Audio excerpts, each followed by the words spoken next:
Assalamualaikum warahmatullahi wabarakatuh. Ramadan berkah, bertabur hikmah. Alhamdulillahirabbil alamin, wa bihi nasta'in wa ala umuri dunya waddin. Wassalatu wassalamu ala asrofil anbiya'i wal mursalin wa ala alihi wa sahbihi ajmain. Amma ba'du. Teringat dengan pesan para arifin kepada kita semua, ajilu bis sholati qoblal maut wa ajilu bit taubati qoblal maut. Segeralah sholat sebelum waktumu habis, segeralah bertaubat sebelum ajalmu datang. Taubat di bulan Ramadan merupakan waktu yang tepat untuk meminta ampunan dari Allah. Taubat mendatangkan banyak keuntungan. Berdasarkan Quran surat An-Nur ayat 31 disebutkan, Bismillahirrahmanirrahim, wattubu ilallahi jami'a ayyuhal mu'minun la'allakum tuflihun. Al-ayah. Bertaubatlah kamu kepada Allah sekalian, wahai orang-orang yang beriman, agar kamu beruntung. Taubat secara rinci adalah kembali dari kata taba yatubu taubatan, kembali dari kesesatan menuju kebenaran, dari kejahatan menuju kebaikan. Imam Ghazali menjelaskan dalam 3 hal bagian dalam taubatan nasuha. 3 hal tersebut terdiri, yang pertama yaitu ilmu, yang kedua yaitu hal atau keadaan, dan yang ketiga yaitu perbuatan atau amal soleh.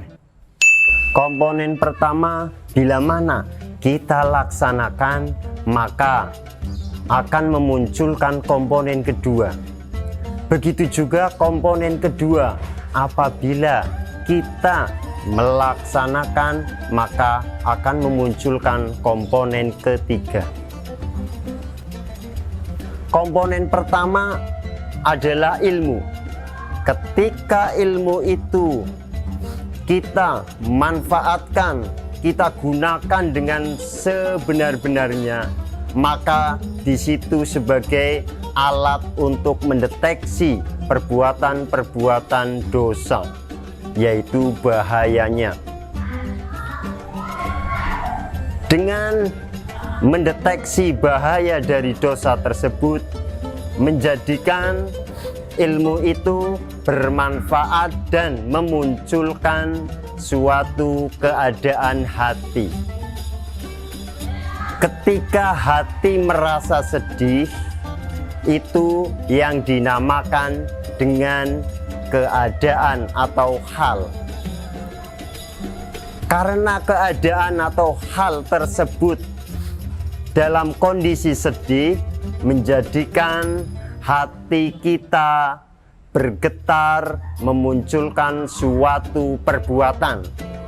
Perbuatan itu adalah komponen ketiga dari 3 hal tersebut.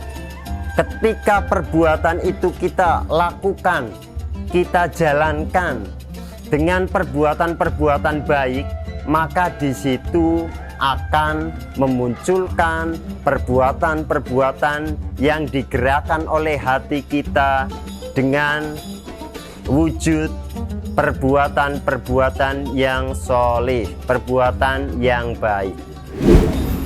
Sangat indah apa yang telah disebutkan oleh Imam Al-Ghazali terkait dengan komponen-komponen dalam taubatan nasuha. Dengan adanya ilmu, seseorang bisa mendeteksi, bisa mengetahui mana yang merupakan bahaya dari dosa.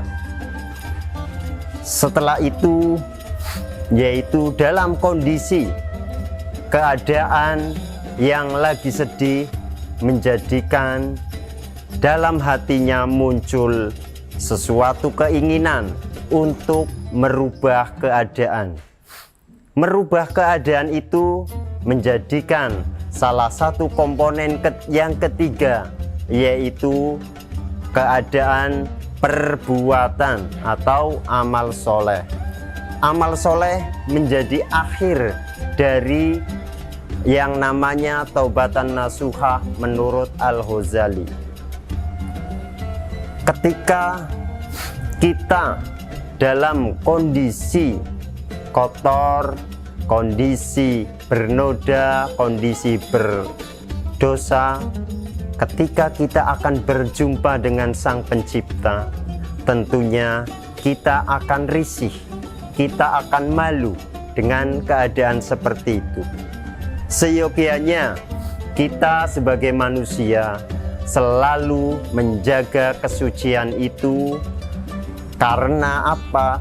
Karena kita akan berjumpa dengan Allah Sang Pencipta yang mengawali adanya kita dengan kondisi yang suci, maka kita harus kembali pula dalam kondisi suci.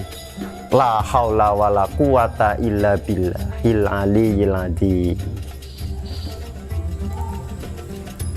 Ramadan berkah penuh dengan hikmah. Pemirsa yang dirahmati oleh Allah, sedikit mengevaluasi. Ada dua pertanyaan yang akan kami sampaikan. Yang pertama, apa isi dari Quran surat An-Nur ayat 31? Yang kedua, apa saja komponen taubatan nasuha menurut Imam Al-Ghazali? Sekian, terima kasih. Wassalamualaikum warahmatullahi wabarakatuh.